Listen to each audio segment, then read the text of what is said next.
إن الحمد لله نحمده ونستعينه ونستغفره ونؤمن به ونتوكل عليه ونعوذ بالله من شرور أنفسنا ومن سيئات أعمالنا من يهده الله فلا مضل له ومن يضلل فلا هادي له وأشهد أن لا إله إلا الله وحده لا شريك له وأشهد أن محمدا عبده ورسوله يا أيها الذين آمنوا اتقوا الله حق تقاته ولا تموتن إلا وأنتم مسلمون يا أيها الناس اتقوا ربكم الذي خلقكم من نفس واحدة وخلق منها زوجها وبث منهما رجالا كثيرا ونساء واتقوا الله الذي تساءلون به والأرحام إن الله كان عليكم رقيبا يا أيها الذين آمنوا اتقوا الله وقولوا قولا سديدا يصلح لكم أعمالكم ويغفر لكم ذنوبكم ومن يطع الله ورسوله فقد فاز فوزا عظيما أما بعد فإن خير الحديث كتاب الله وخير الهدي هدي محمد صلى الله عليه وسلم وشر الأمور محدثاتها وكل محدثة بدعة وكل بدعة ضلالة وكل ضلالة في النار فأعوذ بالله من الشيطان الرجيم بسم الله الرحمن الرحيم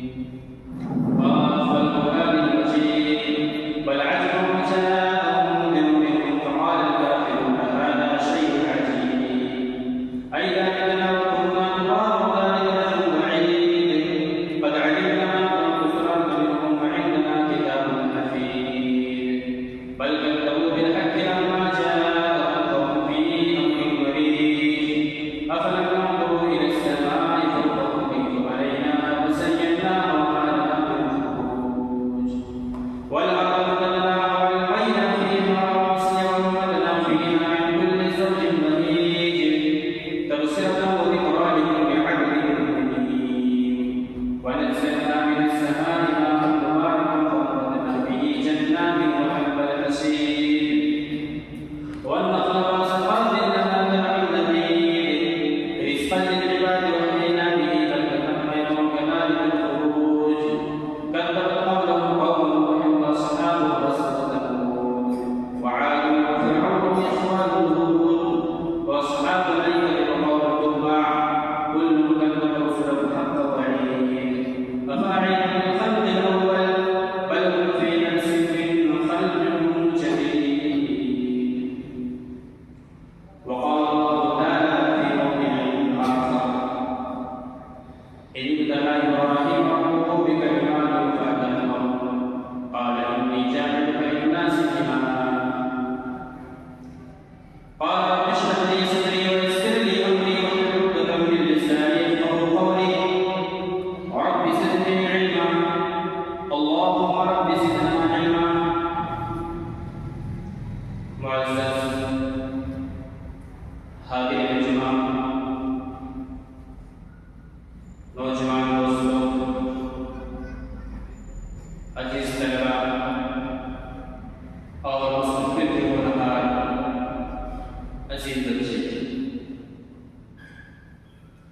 سب سے پہلے اس اللہ رب العالمین کے لیے تعریف و توصیف ہے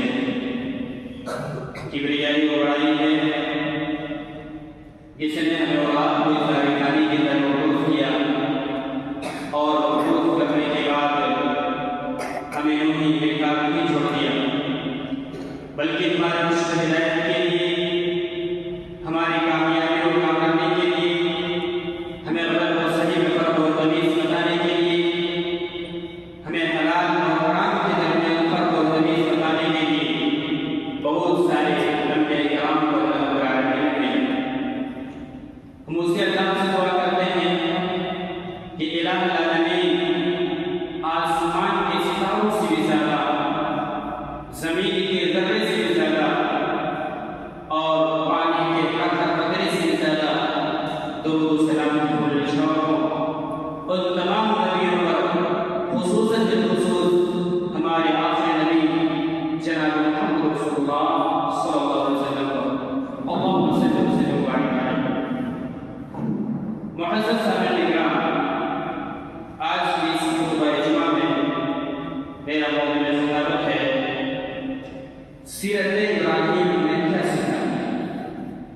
سیرت ابراہیم میں کیا کر سکے؟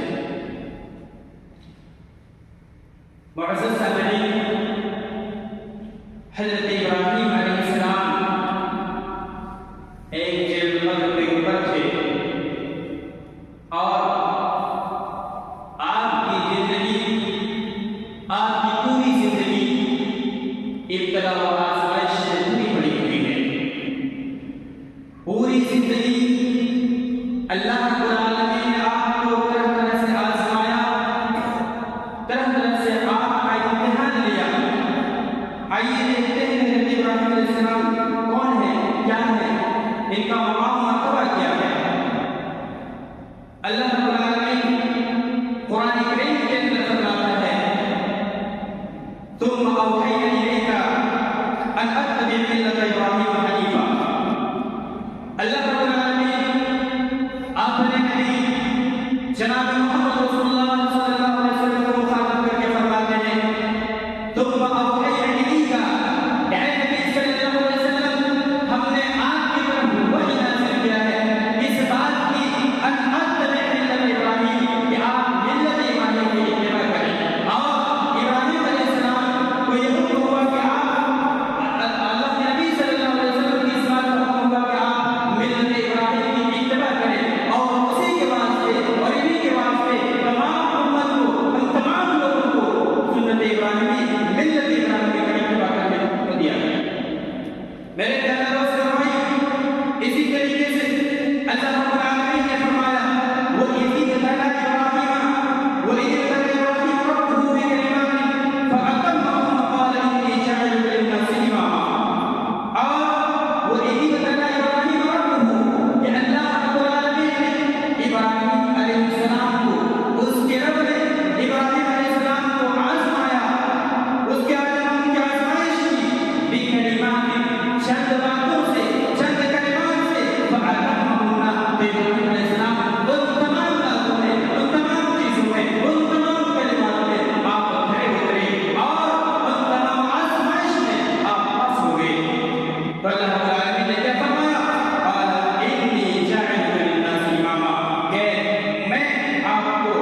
وَلَقَدْ آتَيْنَا إِبْرَاهِيمَ رُشْدَهُ مِن قَبْلُ وَكُنَّا بِهِ عَالِمِينَ. اور یقیناً ہم نے ابراہیم علیہ السلام کو رشد عطا کیا،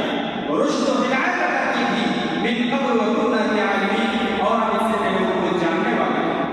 اِذْ قَالَ لِأَبِيهِ وَقَوْمِهِ، جب آپ نے اپنے قوم سے، اپنے باپ سے اور اپنے قوم کے لوگوں سے کہا، کیا کہا؟ یہ مورتیاں اور یہ معبود جس کو تم خود سے تراش تراش کر کے بناتے ہو، یہ تماثیل اور یہ مورتیاں کیا ہے؟ یہ مورتیاں اور یہ تماثیل کیا ہے؟ الذی انتم لها عاکفون، جس کو تم لیے بیٹھے ہو اور جس کو تم ٹھہرائے بیٹھے ہو. قالوا وجدنا آباءنا لها عابدین، تو وہ کیا کہتے ہیں کہ ہم تو یہ ایک نئی چیز نہیں ہے، بلکہ ہم تو اس کو اپنے ہمارے باپ دادا اس کی پوجا کرتے تھے، اس کی پرورش کرتے تھے، اس کی عبادت کرتے تھے. یعنی یہ کوئی نئی چیز نہیں ہے، اس لیے ہم بھی اس کی عبادت کرتے ہیں. حضرت ابراہیم علیہ السلام کہتے ہیں قال لقد كنتم وآباؤكم في ضلال مبين، یقیناً تمہارے باپ دادا اور تم بھی ابراہیم ہو، تم لوگ بھی ابراہیم ہو. میرے پیارے دوستو بھائیو، یہاں پر بہت سارے لوگ آج کے کچھ ایسے مسلمان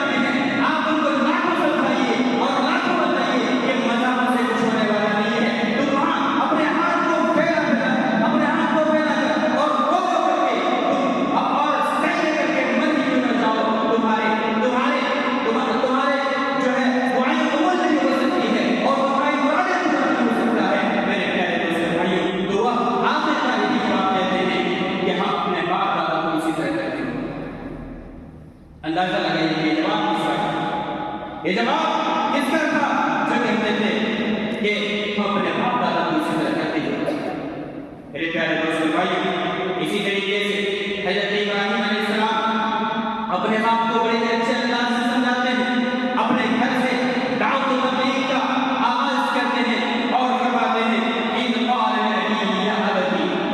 اپنے باپ کو، اپنے والد محترم کو بڑے اچھے انداز سے سمجھاتے ہیں. کہتے ہیں اے میرے ابو جان، اذ قال لأبیہ، اے میرے ابو جان، یا ابتی لما تعبدون، اے میرے ابو جان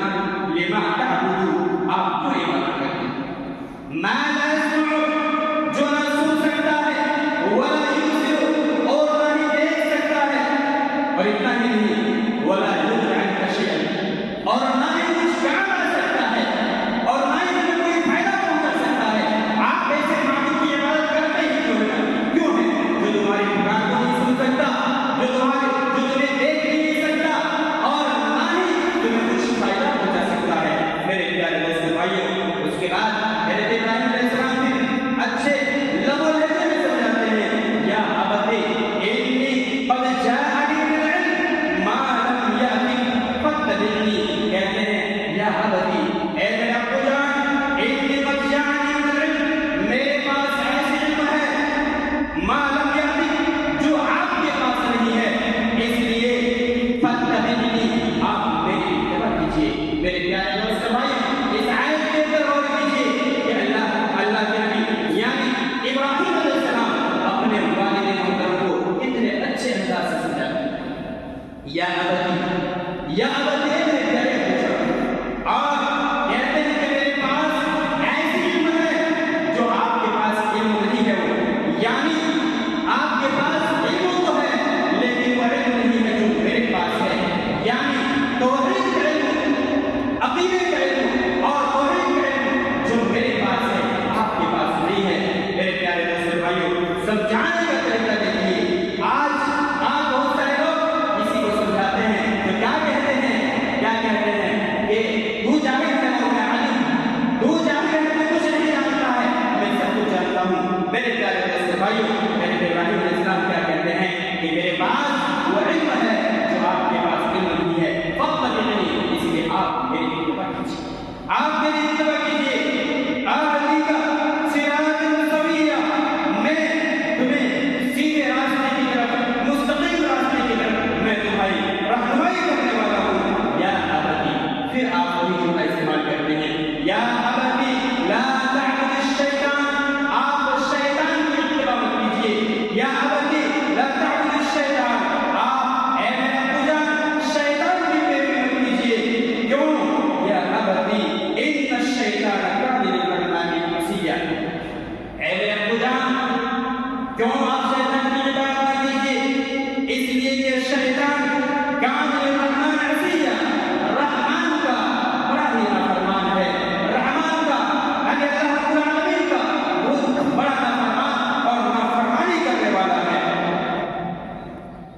انی اخاف یا ابتی انی اخاف ان یمسک عذاب، اور اے میرے ابو جان مجھے اس بات کا ڈر ہے، مجھے اس بات کا خوف ہے کہ اگر آپ میری بات نہیں مانے اور اس کی اتباع کرتے رہے، اس کی عبادت کرتے رہے جھوٹے معبود کی، انی اخاف ان یمسک عذاب من الرحمن، تو مجھے اس بات کا ڈر ہے کہ اللہ رب العالمین کا عذاب نہ گھیر لے، اللہ رب العالمین کا عذاب نہ آ جائے میرے پیارے دوست بھائیوں، اور اس کا نتیجہ کیا ہوگا؟ فتکون للشیطان ولیا، آپ شیطان کا دوست بن جائیں گے، شیطان کا دوست بن جائیں گے میرے پیارے دوست بھائیوں۔ اس طریقے سے حضرت ابراہیم علیہ السلام سمجھاتے ہیں۔ حضرت ابراہیم علیہ السلام یہاں پر بات کا استعمال کر رہے ہیں، یا ابتی یا ابتی میرے ابو جان، یہاں پر ہمارے لیے عبرت ہے، اور درس یہ ہے کہ حضرت ابراہیم علیہ السلام سب سے پہلے اپنے آپ کو یا اپنے عقیدے کو مضبوط کرتے ہیں، توحید کو مضبوط کرتے ہیں، اور دعوت و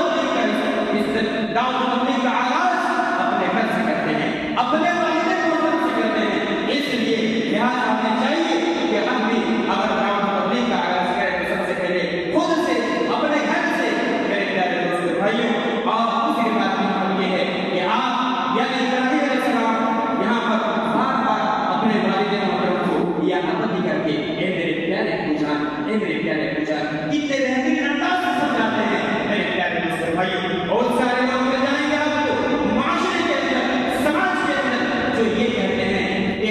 میرے والد اچھے نہیں، میرے والد سے مجھ سے نہیں جمتی ہے، میرے والد سے مجھ سے بنتی نہیں ہے۔ میرے پیارے دوستوں، میرے والد اچھے نہیں ہیں میرے پیارے دوست بھائیوں۔ یہاں سے یہ سبق ملتا ہے کہ کیا آپ کے والد حضرت ابراہیم علیہ السلام کے والد سے خراب ہیں؟ وہ تو مشرک تھے، کافر تھے میرے پیارے دوست بھائیوں۔ الحمدللہ آپ کے والد مسلمان ہیں، صحیح عقیدہ ہے میرے پیارے دوست بھائیوں، اور کیا کہتے ہیں کہ ہمارے والد اچھے نہیں۔ یہاں حضرت ابراہیم علیہ السلام کے والد کیا تھے؟ مشرک تھے،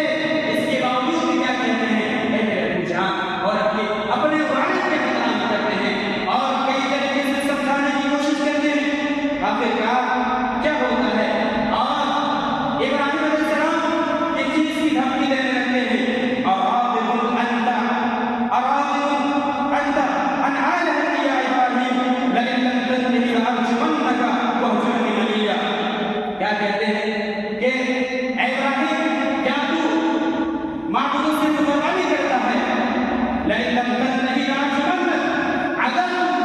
باز نہیں آئے لارجمنک، تو میں اپنے پتھروں سے سنسار کر دوں گا، مار مار کے پتھروں سے سنسار کر دوں گا، ہلاک کر دوں گا، واہجرنی ملیا۔ اس لیے مجھے اس دیر کے لیے چھوڑ دے، مجھے چھوڑ دے اور مجھے سمجھانے کی کوشش مت کرنا۔ میرے پیارے دوست بھائیوں، کئی طریقے سے سمجھاتے ہیں اپنے والد کو اور اپنے قوم کو سمجھانے کی کوشش کرتے ہیں، لیکن قوم نہیں مانتی ہے اور آپ کے والد نہیں مانتے ہیں، کہتے ہیں کہ ابراہیم مجھے چھوڑ دے ورنہ تمہیں پتھروں سے مار کر سنسار کرنا۔ میرے پیارے دوست بھائیوں، وہ قوم جن کے پاس آنکھیں تو ہوتی ہے لیکن بصیرت نہیں، جن کے پاس بصارت تو ہے لیکن بصیرت نہیں، ان کے پاس کان تو ہے لیکن حق کو سننے والا نہیں۔ میرے پیارے دوست بھائیوں، اسی کو اللہ رب العالمین قرآن کریم کے اندر فرماتا ہے، لَهُمْ قُلُوبٌ لَا يَفْقَهُونَ بِهَا وَلَهُمْ أَعْيُنٌ لَا يُبْصِرُونَ بِهَا، کہ ان کے پاس دل تو ہے لا يفقهون بها، لیکن وہ دل سے صحیح سمجھتے نہیں ہیں، وہ دل سے صحیح سمجھتے نہیں ہیں۔ وَلَهُمْ أَعْيُنٌ لَا يُبْصِرُونَ بِهَا، ان کے پاس آنکھیں تو ہے لیکن حق کی بینائی سے محروم ہے۔ وَلَهُمْ آذَانٌ لَا يَسْمَعُونَ بِهَا، ان کے پاس کان تو ہے لیکن حق سننے کی صلاحیت نہیں ہے، لیکن حق کو نہیں سن سکتے ہیں۔ أُولَٰئِكَ كَالْأَنْعَامِ، یہ لوگ چوپائی کی طرح ہے، یہ لوگ جانوروں کی طرح ہے، بل اضل أولئك هم الغافلون، بلکہ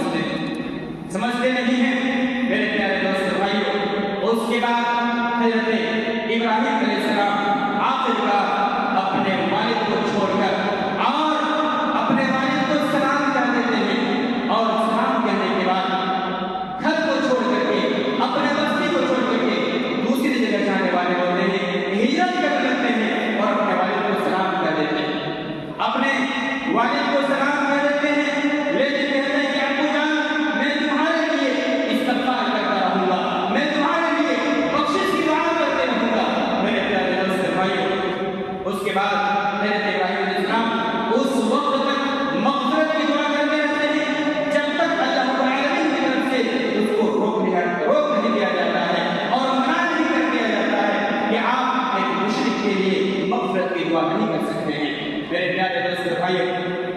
پتہ چلا کہ سب سے پہلے دعوت کا آغاز اپنے گھر سے، تبلیغ کا آغاز اپنے گھر سے کرنا چاہیے۔ میرے پیارے دوست بھائی، اسی طریقے سے اپنے والدین کی اطاعت و فرمانبرداری کرنا چاہیے۔ میرے پیارے دوست بھائیو، حضرت ابراہیم علیہ السلام کے پاس اور ایک موقع آتا ہے، کون سا موقع؟ اور ایک موقع آتا ہے قوم کو اپنے دلیل سے، عقلی دلیل سے ان کو سمجھانے کا۔ اس طرح ہوتا یہ ہے کہ حضرت ابراہیم علیہ السلام کے والد اور ان کے بستی والے حضرت ابراہیم علیہ السلام سے کہتے ہیں کہ چلیے آپ ہمارے میلے میں چلیے، آپ ہمارے تہوار میں چلیے۔ حضرت ابراہیم علیہ السلام کہتے ہیں کہ سقیم، میں بیمار ہوں، میں نہیں جا سکتا۔ میرے پیارے دوست بھائیو، سارے کے سارے لوگ میلے چلے جاتے ہیں، تہوار چلے جاتے ہیں، اور تہوار چلے جانے کے بعد حضرت ابراہیم علیہ السلام تنہا اور اکیلا گھر میں رہتے ہیں، اور حضرت ابراہیم علیہ السلام وہاں چلے جاتے ہیں جو اس قوم کی سب سے بڑے خانہ تھا، وہاں چلے جاتے ہیں اور بتوں کے سامنے دیکھتے ہیں کہ طرح طرح کے سامان رکھے ہوئے ہیں، طرح طرح کے چڑھاوے رکھے ہوئے ہیں، ان کے پاس کیلے ہیں، ان کے پاس سیب رکھا ہوا ہے، اور طرح طرح کے چڑھاوے اور مشروبات رکھا ہوا ہے۔ حضرت ابراہیم علیہ السلام ان سے پوچھتے ہیں اور مخاطب ہوتے ہیں کہ الا تاکلون، کہ تم کھاتے کیوں نہیں؟ تمہارے سامنے چڑھاوا رکھا ہوا ہے، تم کھاتے کیوں نہیں ہو؟ ما لکم لا ینطقون، اور میں تم سے باتیں کرنا چاہتا ہوں، میں تم سے مخاطب ہوں، تم بولتے کیوں نہیں ہو؟ میرے پیارے دوست بھائی، وہیں پر حضرت ابراہیم علیہ السلام کو غصہ آتا ہے اور وہ کلہاڑی لیتے ہیں اور تمام معبودوں کو توڑ پھوڑ دیتے ہیں۔ میرے پیارے دوست بھائی، تمام معبودوں کو توڑ پھوڑ دیتے ہیں، ان میں سے جو بڑا معبود ہوتا ہے، بڑا بت ہوتا ہے، اس کے کندھے پر کلہاڑی رکھ کر چلے آتے ہیں۔ لوگ میلے سے واپس آتے ہیں، لوگ تہوار سے واپس آتے ہیں، اور وہ لوگ سوچتے ہیں کہ چلو سب سے پہلے اپنے معبودوں کو خوش کرتے ہیں۔ میرے پیارے دوست بھائی، اور وہ سب سے بڑے خانہ کے اندر چلے جاتے ہیں لوگ، اس کے بعد دیکھتے ہیں کہ ان کے سارے معبود الٹے پڑے ہوئے ہیں، کسی کا ہاتھ ٹوٹا ہوا ہے، کسی کی انگلی کٹی ہوئی ہے، کسی کا پیر کٹا ہوا ہے، یعنی سب کو توڑ پھوڑ دیا تھا۔ میرے پیارے دوست بھائی، اور جو ان میں سے بڑا بت ہے وہ محفوظ ہے، وہ محفوظ ہے، اس کو کچھ نہیں کیا۔ میرے پیارے دوست بھائی، لوگوں کو بڑی غصہ آتی ہے اور لوگ سوچنے لگتے ہیں، اور لوگ یہ سوچنے لگتے ہیں کہ ہمارے معبودوں کے ساتھ یہ اس کی ضرورت ہوگی جو ہمارے معبودوں کے ساتھ اتنا یہ نازیبہ حرکت کیا اور سارے معبودوں کو توڑ پھوڑ کر کے رکھ دیا۔ میرے پیارے دوست بھائیو، لوگ ایک دوسرے سے پوچھتے رہتے ہیں کہ آخر یہ کس کا کام ہو سکتا ہے، آخر یہ کام کس کا ہو سکتا ہے۔ بعض لوگ کہتے ہیں کہ یہ ایک نوجوان ہے جس کو ابراہیم کہا جاتا ہے، شاید یہ کام کسی کا ہو۔ حضرت ابراہیم علیہ السلام کو مجمع کے اندر حاضر کیا جاتا ہے، جہاں جنگ غفیر تھا، وہاں سردار قوم بھی تھے، بڑے بڑے ان کے پیشوا اور امام وہاں پر تھے، اور حضرت ابراہیم علیہ السلام سے پوچھا جاتا ہے أأنت فعلت بآلهتنا يا إبراهيم، أأنت فعلت هذا بآلهتنا يا إبراهيم، اے ابراہیم کیا تو نے ہمارے معبودوں کے ساتھ ایسا کام کیا ہے؟ حضرت ابراہیم علیہ السلام اسی موقع کی تلاش میں تھے اور بتانا چاہتے تھے، اور وہ اپنے دلیل پیش کرنا چاہتے تھے۔ وہ کہتے ہیں کہ آپ ان کے بڑے سے کچھ پوچھ لیجیے، بس آپ ان کے بڑے سے پوچھ لیجیے، بڑا بت تو محفوظ ہے۔ میرے پیارے دوست بھائیو، وہ قوم سمجھتے ہیں، جانتے ہیں یہ بت یہ چھوٹے ہو یا بڑے ہو، یہ تو پتھر کے ہیں، بول نہیں سکتا ہے۔ میرے پیارے دوست بھائیو، تو تمام کے تمام لوگ کہتے ہیں اے ابراہیم تمہیں تو اس بات کا پتہ ہے، اے ابراہیم تم تو یہ جانتے ہو کہ یہ پتھر کے ہیں، بول نہیں سکتے ہیں۔ میرے پیارے دوست بھائیو، حضرت ابراہیم علیہ السلام جو پیش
یہ جاہل بادشاہ، یہ جاہل بادشاہ، یہ موت حیات کا، موت حیات کے مفہوم سے ناشنا، یہ موت حیات کا مفہوم ہی نہیں جانتا ہے، یہ موت حیات کے معنی ہی نہیں سمجھتا ہے۔ حضرت ابراہیم علیہ السلام کے سامنے کہتے ہیں کہ اللہ رب العالمین سورج کو مشرق سے نکالتا ہے اور مغرب میں غروب کرتا ہے۔ اگر تمہارے اندر وہ طاقت ہے، وہ خصوصیت ہے، تم سورج کو مغرب سے نکال کر کے مشرق کو اس کو اگا دے۔ میرے پیارے دوستو بھائیو، وہ بادشاہ مقبول اور حیران و شکر رہ جاتا ہے اور ان سے کوئی بات نہیں بن پاتی ہے۔ آخرکار کیا کرتے ہیں؟ وہ آگ کو تیار کرتے ہیں اور اس میں حضرت ابراہیم علیہ السلام کو ڈال دیا جاتا ہے۔ لیکن حضرت ابراہیم علیہ السلام جس کو اللہ رب العالمین پر مکمل کنفیڈنس اور مکمل بھروسہ رکھتے ہیں، حضرت ابراہیم علیہ السلام مکمل اللہ رب العالمین پر بھروسہ اور اعتماد رکھتے ہیں، بھروسہ کرتے ہیں۔ میرے پیارے دوستو بھائیو، آگ دور کا کوئی بات آقا نہیں کر سکتا ہے اور نہیں کر سکتی ہے آپ میرے پیارے دوستو اور بھائیو۔ اس کے بعد اللہ رب العالمین کی جانب سے یہ صدا اور ندا آتی ہے، یا نار کونی بردن وسلام علی ابراہیم، کہ اے ابراہیم، اے آگ، حضرت ابراہیم علیہ السلام پر ٹھنڈی اور سلامت والے آگ پہنچا۔ میرے پیارے دوستو بھائیو، وہیں پر آگ کے اندر آگ جو لوگوں کو جس کے اندر جلانے کی صلاحیت ہوتی ہے، وہ آگ اپنے اثر کھو دیتی ہے اور حضرت ابراہیم علیہ السلام کو وہاں سے بچ گئی۔ میرے پیارے دوستو بھائیو، اس سے ہمیں یہ سمجھ ملتا ہے اور یہ درس ملتی ہے کہ اگر آپ حق کی پرچار کریں گے، اگر آپ دین کی پرچار کریں گے، دین کی دعوت دیں گے، تو آپ کے مخالفین بھی ہوں گے اور آپ کو پریشانیاں بھی ہوگی، لیکن ان پریشانیوں پر صبر کرنا پڑے گا۔ میرے پیارے دوستو بھائیو، واقعہ بہت لمبی ہے اور اس طریقے سے آپ